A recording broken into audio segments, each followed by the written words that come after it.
I'm very happy to be here. So, as mentioned, this is the final panel, and we're going to be discussing. I'm hosting a discussion here with three translators of Scandinavian languages. So we have Ian Giles, who translates Swedish and Danish, as he's keen to remind me earlier, and he has translated a lot of authors, including Arne Dahl, of course, who was one of the earlier speakers today. I'm sure we'll mention some of your other authors as we go along. Then we have Anne Bruce from Sunny Aaron. That's an interesting background. Oh yes, it's a books. It looks like a skyscraper from here. And she has translated the likes of Van Holt, who I know has been mentioned, and John Leo Horst, and we also have Kari Dickson, who, like Anne, translates from Norwegian. She has translated the likes of Karen Foran and I've forgotten the other chap. Sorry. Anyway, so I'm sure that some names of some authors will come up. But the first thing I wanted to do was let you sort of talk a bit yourselves about how you actually became translators and how you and why Nordic languages, really. So, Ian, would you like to kick us off with that? Thank you very much, Duncan. Well, I switched to studying Swedish because I went to university to study German and found that a very unhappy experience. And I already had Swedish because I have a Swedish parent, and that sort of diverted me onto a new track in life. Although I don't think I expected I would end up being a translator, but then me and translators kept being thrown together in classroom settings that were agreeable. And so Kari Dickson was my first translation teacher, and I had the pleasure of spending a year with the eminent translator of Swedish, Peter Graves. And then I had a go at being a translator and accidentally did a PhD. But after that, I went back to being a translator full time, and I sort of casually assumed that I might find some other real job that I might go and do sooner or later. But this seems to have taken over my life and time rather like a real job. So Swedish was always on the cards in one way or another, but I'm quite surprised to be a translator. Well, so are we. Of course not. I've realised that it was Thomas Enger that I was thinking of, Kari, when I was hesitating there. So, Kari, would you like to tell us what brought you to translate? Well, like Ian, my mother's Norwegian, so I grew up speaking Norwegian, and I think as a child I vaguely thought about translation, but then went off and, well, I did Scandinavian studies at university as well, and then went off and worked in the theatre for a few years in London. And while I was working in the theatre, someone approached me, and because they knew I spoke Norwegian, and asked if I would do a literal translation of Ibsen, The Lady from the Sea, for the Women's Playhouse Trust. And so I did that, and I discovered that I really enjoyed it, and it was something I could do. And shortly after that, I was then asked to do another literal translation of Hedda Gabler for the Manchester Exchange Theatre. And so I went off and did a master's. But back at the time when I was doing a master's in translation, I don't think there were any that were dedicated to literary translation. So I did technical translation and ended up working in the Central Bank of Norway for 3 years, translating financial reports and inflation reports and things like that. But that was a very good grounding to being a translator. And I continued to work as a commercial translator, and then gradually made the switch to literary translation as the Nordic noir crime wave swept over the country. So I started out, my second book was an on the halt. So yeah, that's how I go into translation. Okay, thank you, Kari. It's interesting you mentioned Anna Holt, because you handed over the baton of Anna Holt to our third panelist, Anne Bruce. I'm going to ask you the same question. What was it that led you to translate? Well, for me, there's an Ibsen connection as well. When I was studying at Glasgow University many years ago, I was studying English and drama, and in drama we were studying Ibsen, and I was looking for another extra subject. I needed another subject, and saw that there was a Norwegian department. I had been on a school trip as a teenager to the Scandinavian countries and had fallen in love with them. So it made sense to learn Norwegian, and it snowballed really, because it kind of took over my whole degree, and I ended up doing Norwegian and English. And after that, I went into teaching, and I did keep up my contact with Norway, with Norwegians in study trips, and having people over here on educational visits, teaching Norwegian at evening classes.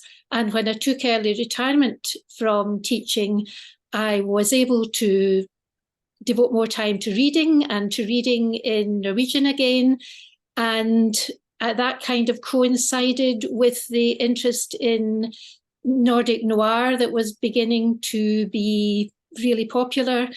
And I was reading Norwegian crime novels. I was reading them in English as well as Norwegian, and I thought, this is something I would really like to do. I contacted the publisher, the English publisher of some Varg Veum books, Gunnar Staalesen, and he put me in touch then with Norla in Norway and with Gyldendal, and I started doing sample translations for them. And then I was very lucky to be given not the Varg Veum books, but a new up-and-coming Norwegian crime writer, Jon Lier Horst. And he's gone on to become very, very popular since then. And the Anne Holtz I inherited from Kari, and I've really enjoyed translating them too. So that's my... Yeah. Thank you. Fabulous books, and I like the mention of snowballing effects when it comes to Norway. That's all tie in there. Of course, the next book has a of Horse books is called Snowfall as well. So yes, and came out yesterday. Yeah, I came out when today? Yesterday. Yesterday. Yes. Okay. Yes, I haven't got a copy to show you because they haven't arrived yet. Yes, I'm hoping to receive my copy as well, as one of the crime fiction judges of the Dagger. I know I'm getting one as well, so looking forward to reading that, because I really enjoy them. Yeah, you touched on that, Anne, just now about reading crime fiction, and you're a keen reader of Norwegian crime fiction. So I wanted to ask you, all three of you, if before you started translating, if you're already reading crime novels, and if they were indeed translated ones or Scottish ones. So Anne, well, Want me to go first? Elaborate a bit, yeah. Yes, is the answer. I really do enjoy crime fiction, but it took me a long, long time to get into crime fiction, because I wasn't really a fan of the Agatha Christie type or cozy crime or anything like that. And it was really the American writers like Sarah Paretsky and Patricia Cornwell I started reading, and then moved on. I was more interested in the dark psychological aspects of crime writing. So it was P.D. James, for instance, and Ruth Rendell, particularly writing as Barbara Vine. And then I moved on to Scandinavian with Henning Mankell. Miss Smilla, for instance, had come out around about that time as well. And then moved on to the Norwegians, and particularly to start off with Gunnar Staalesen, his Vargveum books, and his Bergen trilogy, which hasn't been translated into English, sadly, and is now a quartet. But that really was the projected root of my interest in crime fiction, and I still love it. I'm still not so keen on the Agatha Christie or the cozy crime. I still like the darker side. Yeah, that's definitely certainly a feature of Nordic noir, as we will no doubt discuss. Kari, what about you? Were you an avid crime reader? No. I have to say that the only you crime preferred financial reports, did you? Sorry? You preferred financial reports? No. But I typical Norwegian, when we were at the summer house at the cabin, and in summer I used to read Agatha Christie because that was what was on, but that was about it.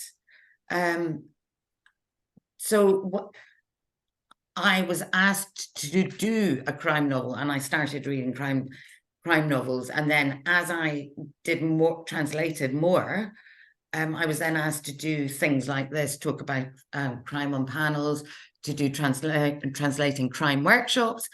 And I started to read a lot more about crime, and I read a lot more around crime. And so I sort of eased my way into it rather than being an avid fan. And I go through phases now where I read a lot, and then I kind of have enough, and I'll go off and do something else for a year, and then I'll always come back to crime because there's something very comforting about. I know that Jakob was talking about it being a fairy tale, and there's something very comforting about knowing what you're going to get when you start reading something. And I read mainly Scandinavian crime now, partly because it's work, partly because it's I enjoy it, and I know the background. I know that I can see, I can visualize it very strongly. And talking of cozy crime, one of the authors I have translated is a Norwegian called Hans Olaf Lahlum. Translated 4 or 5 of his books, and he was someone who started writing cozy crime in Norway, and is extremely popular, but didn't sort of it phased out here after a while. I think after a few books, they are very formulaic. I see. Right. So, yeah, I mean, that's it's the genre, isn't it? Really. Yeah. So. Ian, it's not going to surprise you that I'm going to ask you the same question. Did obviously becoming a translator, were you also reading crime novels at the time? I was in my teens, in particular. I was a pretty avid reader of some of what Anne likes and some of what Anne doesn't like. I really liked Christie, Arthur Conan Doyle, Nio Marsh. I mean, a real selection of the sort of classics of Anglophone crime, but also writers like Sarah Paretsky in particular. I think when I sort of first encountered translation, I was in that sort of phase of life where doing a university degree was busy bludgeoning any passion for reading that I'd had out of me. So actually, I was sort of, and it was around, as you say, Kari, sort of that wave of Nordic crime coming as well, that actually it meant it was something new to me, and I did engage with it, but not as much as you might expect. That came later. And then sort of, if we fast forward to today, I don't read a great deal of crime outside of what I do for work, but because of the fact that I, like both fellow panelists and Anne mentioned, sample translations, I do a lot of work with agents and authors in Scandinavia who are selling foreign rights to their latest works. I get quite a good cross-section of what's currently coming out or will be out in the next 6 months in Scandinavia. So I sort of get a good feel of what's happening across the spectrum from sort of the grimmest of grim to the coziest of cozy crime and everything in between. What I actually do, and no one here has mentioned the TV, but it did come on a couple of the other sessions. I'm very, very partial to Inspector Morse. I mean, Dexter's books are good, but actually I'm much more partial to seeing John Thorpe play him, and partly as an example of pacing and language and plotting that wouldn't necessarily hold its own today, but it's still useful when engaging with crime novels from Scandinavia, that it's a reminder that pacing and plotting and dialogue can and should be different. It doesn't have to be true to my real life. It can still be different. So that's but I'm afraid, yes, I try to get away from staring at words when I'm not working. So I'll often go to the small box in the living room. Yeah, it's interesting you mentioned that, because one of the factors for myself that got me into Nordic noir, I mean, my parents, who are going to be listening to this on playback, actually, they started watching Wallander, you know, when it first got broadcast on BBC4, and I thought I should give that a try. So I turned on the television, expecting it to be on, and there was a brand new Danish series, and that was The Killing, and that sort of gripped me from the start. And it was around the time I was kind of starting to read Jo Nesbø and Henning Mankell, Jussi Adler Olsen, and so forth. So that was a kind of starting point for me, and it just kind of, like Anne said, it kind of snowballed from there. So you've all touched upon this kind of wave of Nordic crime fiction, which has become very popular, and obviously you're all translators, and you've read crime fiction before, so and during. So one thing that we always sort of talk about with authors is how authors are influenced. I mean, when you start a new novel, when you're given a new novel to translate, are you kind of in some ways comparing it a little bit to what you've read in the past, and to think about the approach that you're going to use to translate? I just touching on that, I think one of the things that quite often, yes, I do think about other novels and what it might compare to, because when you do these sample translations generally for the Scandinavian literary agents, you may be asked by British publishers to do a book report. And part of a book report is when you read and you give a summary of the book, and you say whether you think it'll fit into the market, and you give them a kind of guideline of where it might fit in the market. So you would compare it to other writers who are in the market, be they Scandinavian or Anglophone at this for British publishers. I also think in terms of TV, popular culture. So that there is an active comparison of what's going on. And then when I'm asked to do a book, if I get a contract, people have very different approaches. I know some translators, particularly with crime, who don't read the book first. So they translate their first draft as though they were reading it. I'm not that confident. I like to read it. I like to know what's happening, and I like to, so I will read it at least once before I start work on it. And then I do a quick rough draft. And my second draft is usually the one where I go deepest, because I then check all my sources, cross-check references, make sure timelines work, and do all that work. And then I'll read two times maybe, just to see if it flows. Just so then just looking at it as a reader, rather than making sure I've got all, going sentence for sentence, word for word, checking all my sources. And how about you, Anne?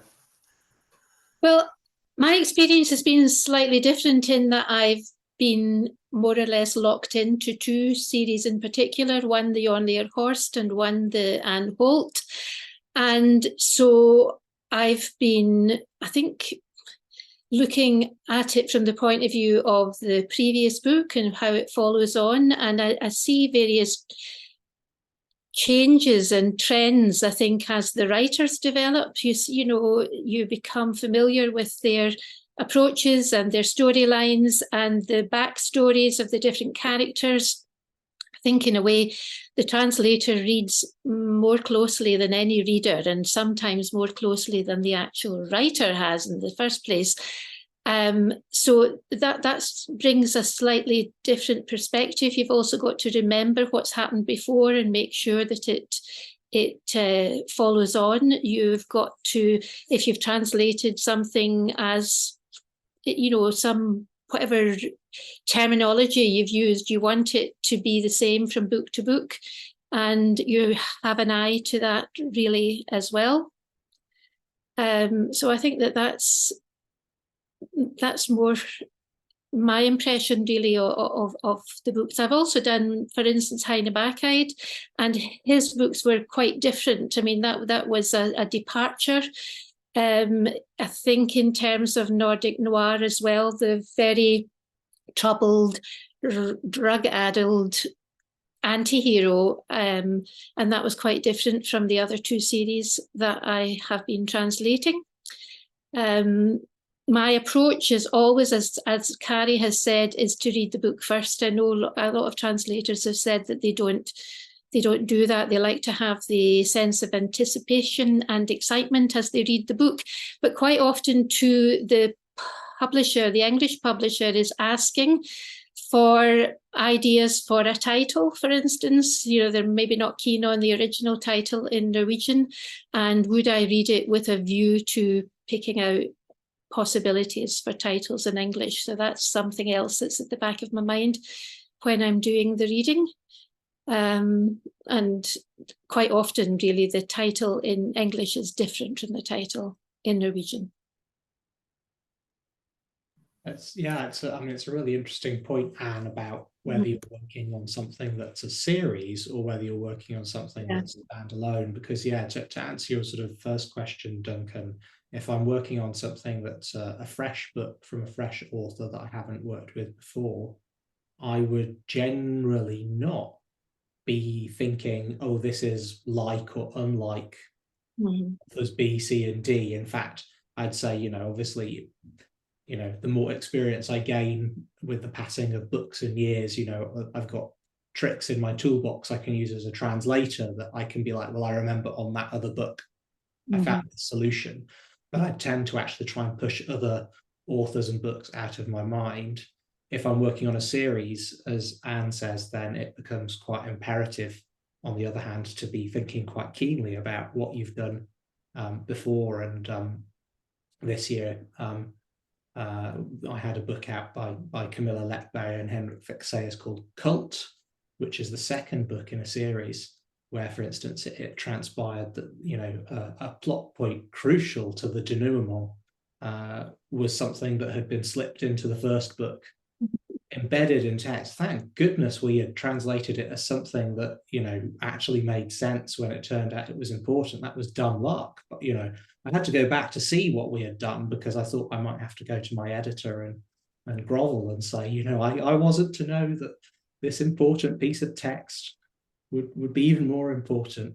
I've had also the experience, I've on 2 in 3 different occasions, I've been, what's the best way to say it? I've been a super sub, which is to say that I've been dropped into a series that's already several books in, translated. That's a layering it on top of the experience that Anne describes, because then you're not going, well, I wonder how I did this last time, or what happened in the last book. You're going, well, I wonder how somebody else did this last time and what I think of their decision. And that opens up a whole extra can of worms, Duncan, because then, of course, we can't necessarily change too much that's been done before us, but we might not always love it. Yeah, I can imagine. It's quite interesting discussing some of the potential pitfalls that you can fall into and some of the challenges. Obviously, the kind of more broader discussion today has been about Scottish crime fiction and Scandinavian crime fiction. And to my mind, there are quite a few similarities potentially between the two. It has been mentioned about we're sort of on the periphery of Europe. There's the kind of the mood, the setting, the remote setting sometimes. Although there are quite a lot of books, Nordic noir books, in capital cities, for example, large cities. And then there's the kind of thing about social conscience, which can often reflect in these books. There's quite often a sort of critique of society and the change of society, and the influence of immigration, perhaps, for example. Anyway, I feel I'm answering the question, but what would you say would be the sort of key kind of similarities between Nordic noir and Scottish noir, and what would you use to entice someone who perhaps only reads Scottish noir to pick up a Nordic novel?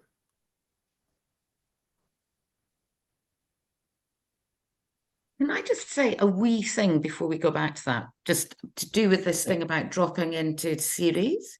I think because crime series are often, they come out so regularly that you'll get, what happens is you get into situations where translators are not available, or they've done their stint. Because some of these series can run to 15, 20 books, you know, so it is quite a frequent occurrence that translators change through a series. Mm-hmm. So it is an interesting, continuity is an interesting thing. And then I'll go back and think about the other thing and let someone else. Yeah, it can be quite notable. I've noticed it, for example, with UNESCO, for example. But Anne, do you want to start on that one about the kind of similarities of Scottish and Nordic fiction, and what would entice someone to read a Nordic novel who perhaps hasn't done so? Well, I think the main feature is the social criticism, and that really comes from the roots with Sherval and Valou. And I think you do get that to a certain extent in Scottish crime fiction, but maybe not to the same extent as with Scandinavian.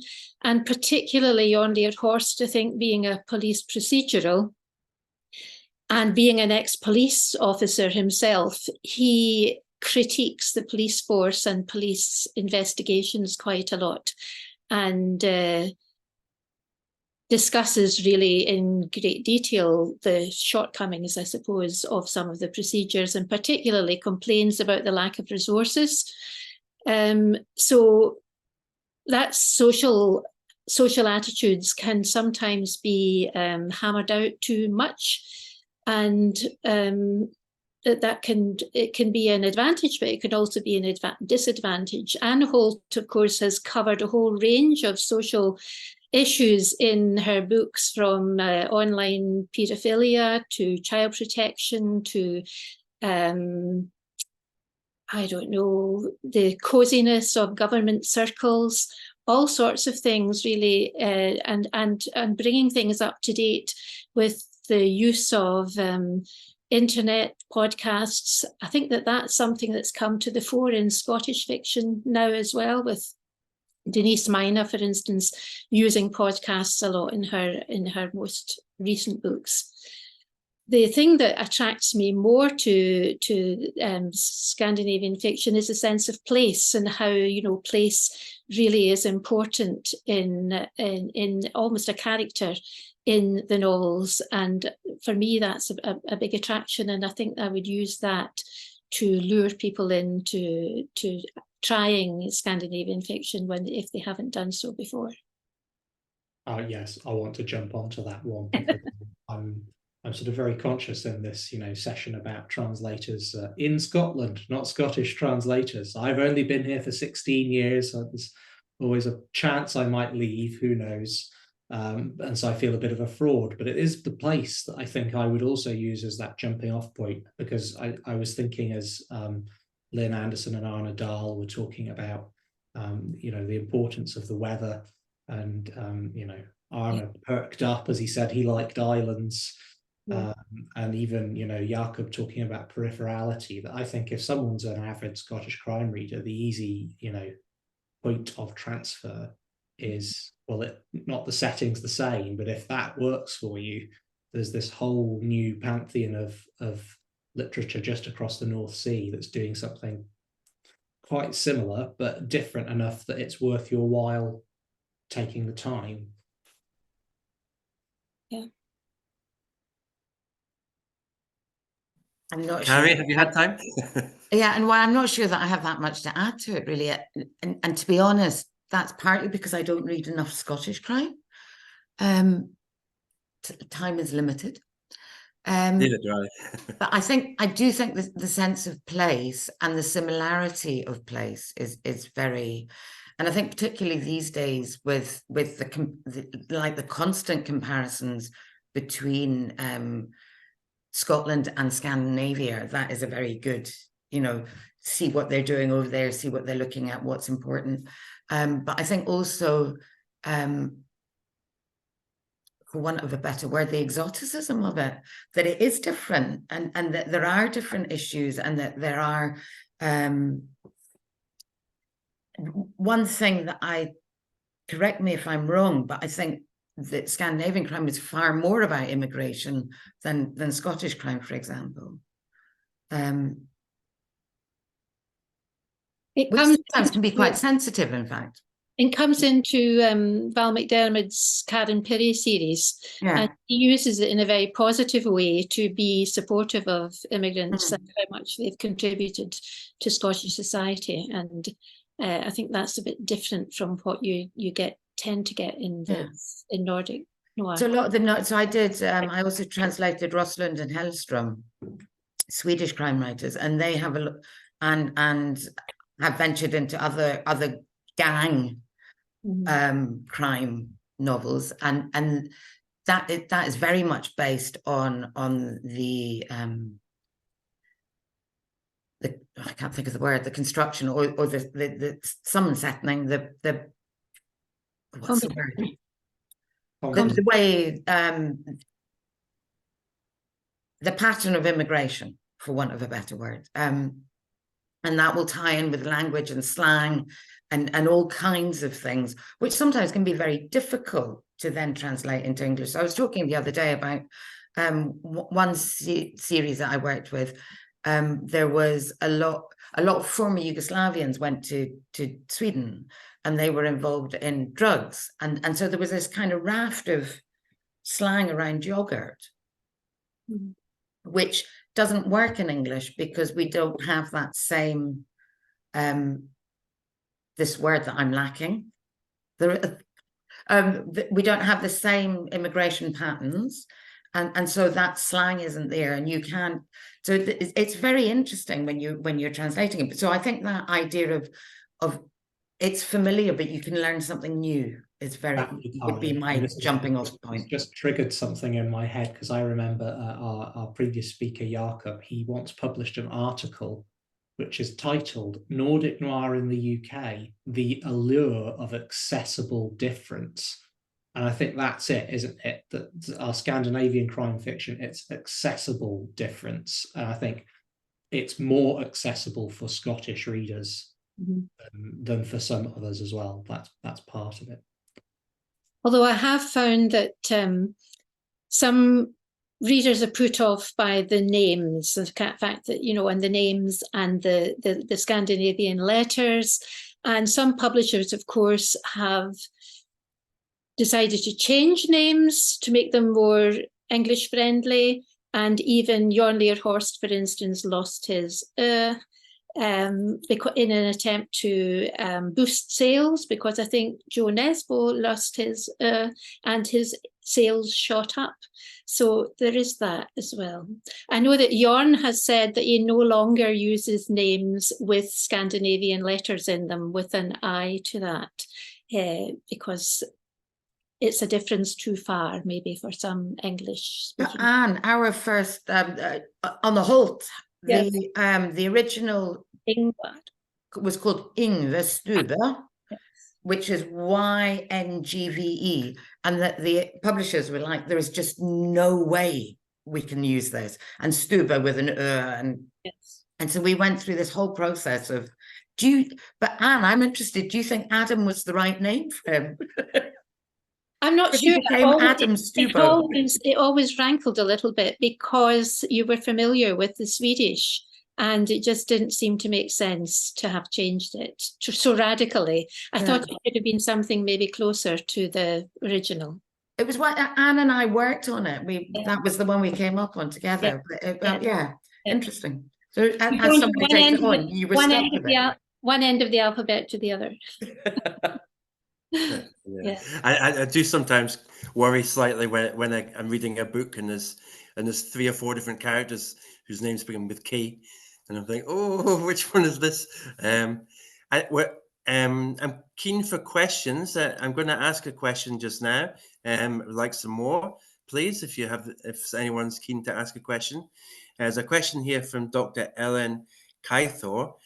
Given the appetite for Nordic noir, do you find yourselves as translator emphasizing or even exaggerating specific Scandinavian aspects of the book for English language readers in your choice language?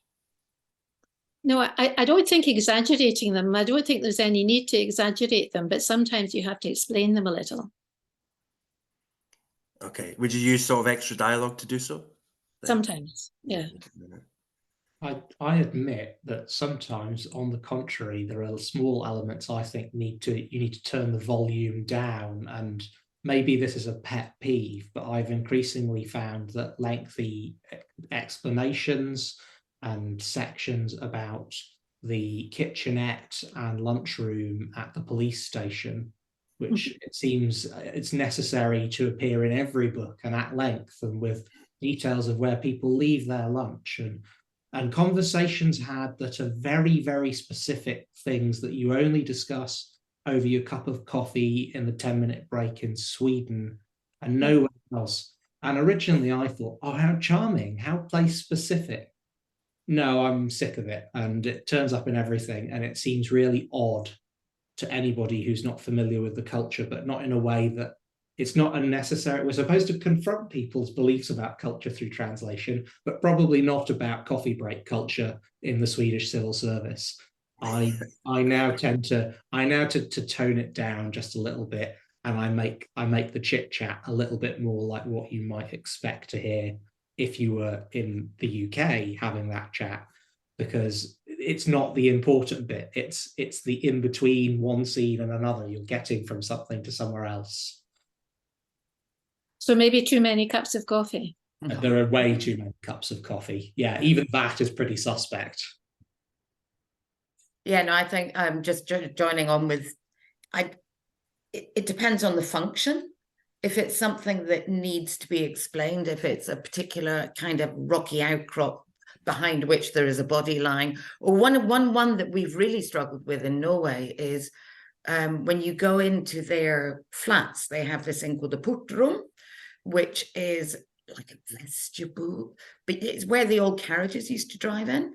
And you quite often have murders in there. And it's really hard to find a satisfactory word to cover that.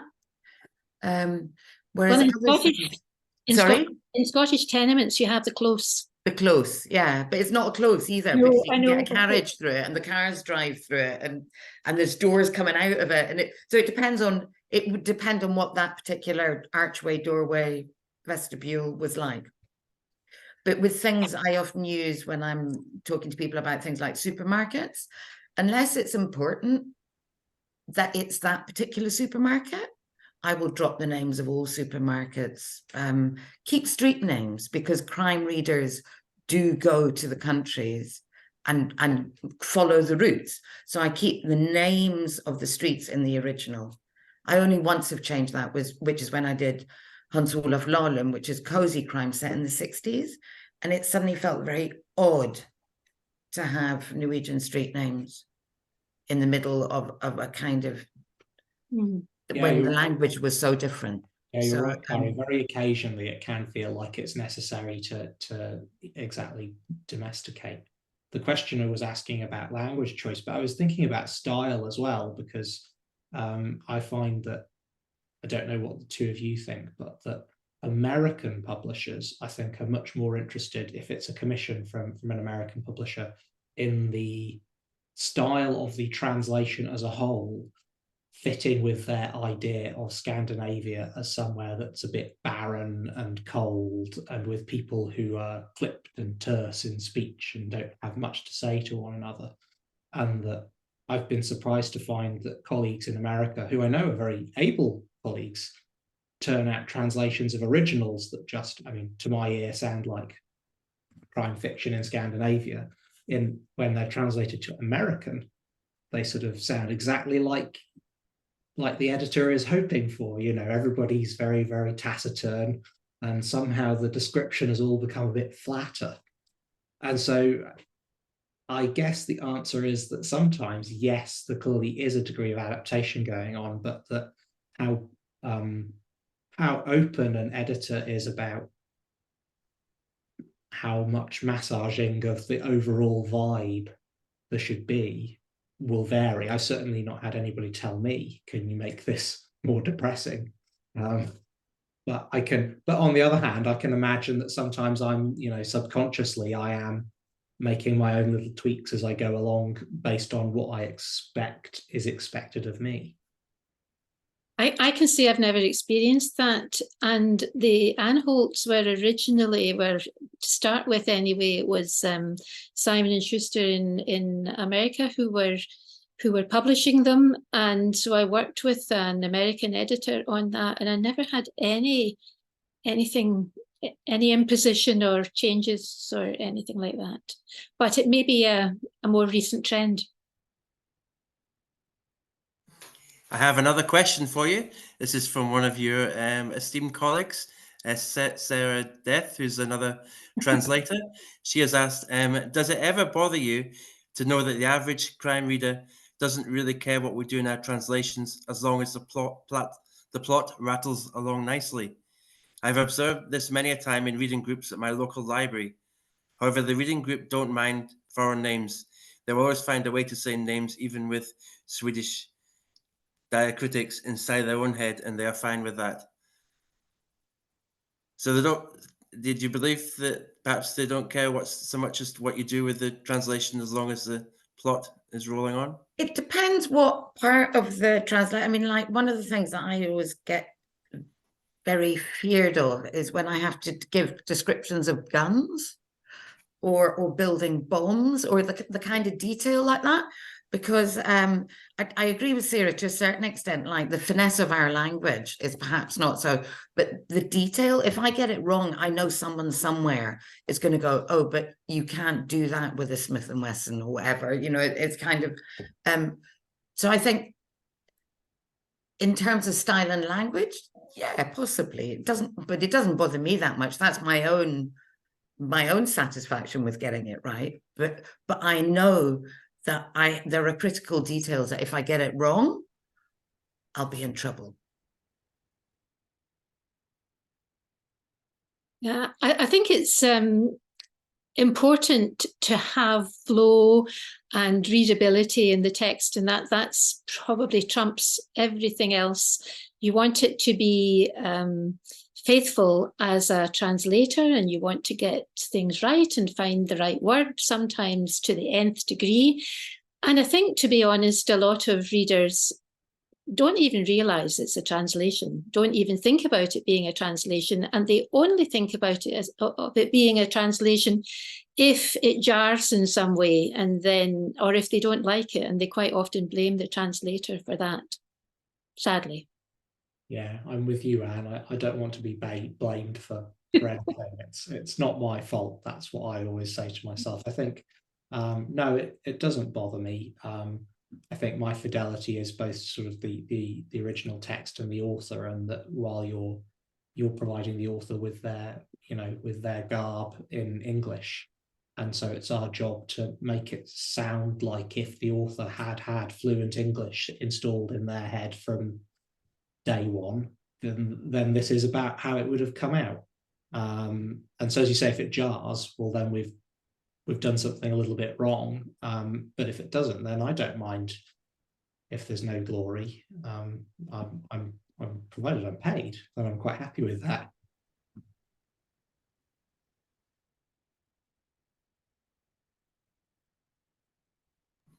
Okay, thank you. And yeah, I suppose we haven't got much time left. I don't think we have any pending questions. So, we do.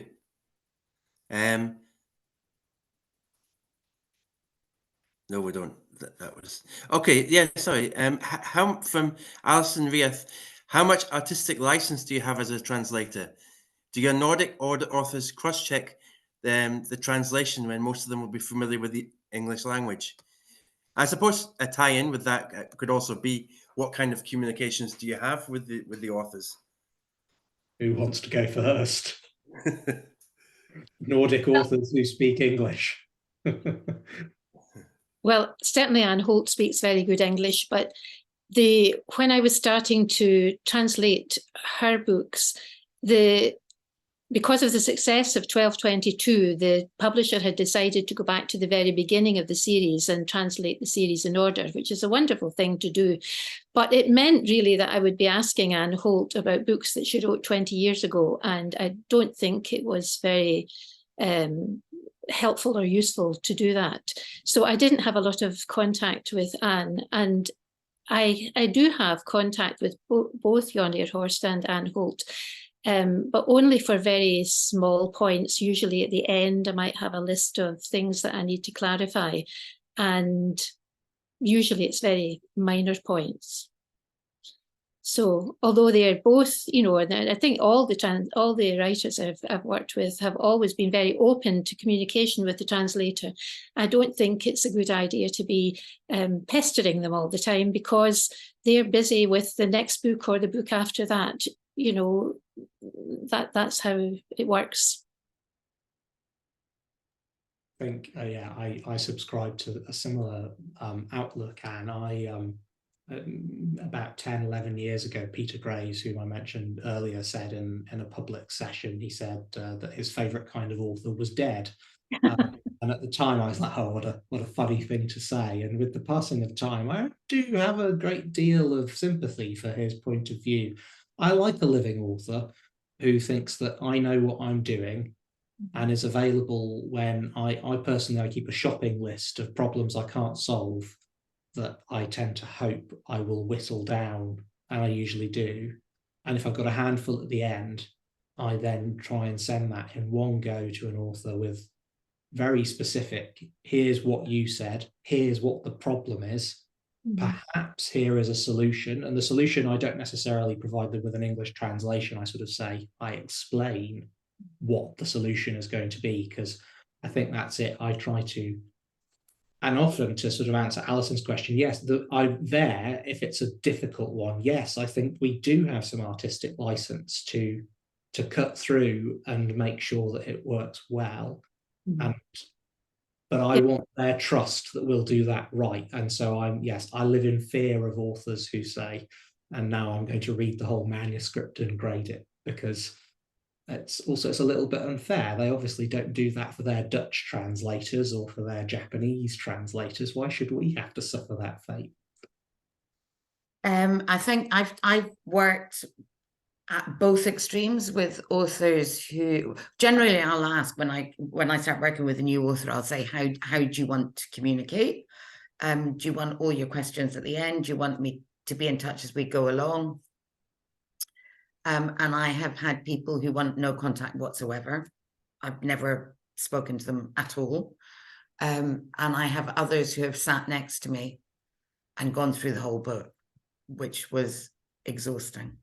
And I think what Ian says about trust is very important, that they trust it, because they speak such good language, English generally, but they don't know the finesses of it. So, for example, I know that sometimes they don't know that there's a difference between American and UK and British English, so they'll make suggestions. Why didn't you say that? Well, because that's American and I'm British. Oh, and so there will be things like that. But as your question, Alison, with the artistic license, one of the things that's interesting, because English is, this is going slightly off,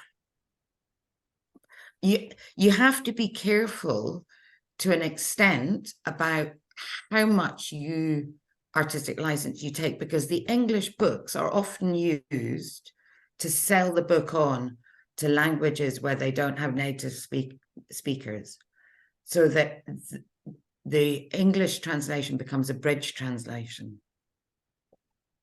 Then you get Chinese whispers if you're taking a lot of liberties when you're translating. So it's worth being clear about when you're taking those liberties and letting people know that you're taking those liberties, so that if they are passed on, there is an awareness of it. I hope that makes sense. Mm-hmm. And I think in particular for crime writing.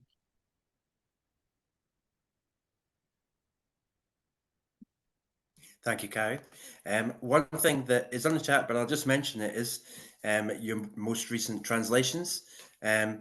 Anne Bruce's most recent is Jorn Lear Horse Snowfall, which, as we mentioned, came out yesterday. Kari Dickson's most recent is Rune Christensen's The Loneliness in Lydia Erneman's Life. And Ian Giles' most recent translation is Killas Nat Ogdag's 1795, which is on my to be read pile as we speak. So please look out for these books, and keep enjoying Nordic Noir. I hope we've given you a little bit of insight into the translation process and where our translators came from in their journey. I